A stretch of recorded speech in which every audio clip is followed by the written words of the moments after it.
పుణ్య కార్యాలు చేసిన పవిత్రత నీకు రాదుగా.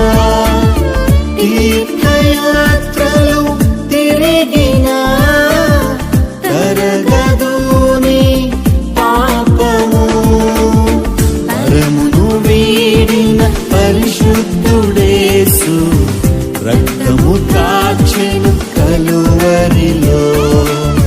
కోరి కోరి నిన్ను పిలిచెను పరమరాజ్యం నీకివ్వగా.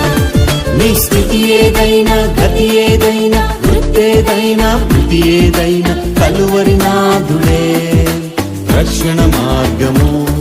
నీ స్థితి ఏదైనా, గతి ఏదైనా, వృత్తేదైనా, బుద్ధి ఏదైనా కలువరి నాథుడే రక్షణ మార్గము. భేదం ఏమీ లేదు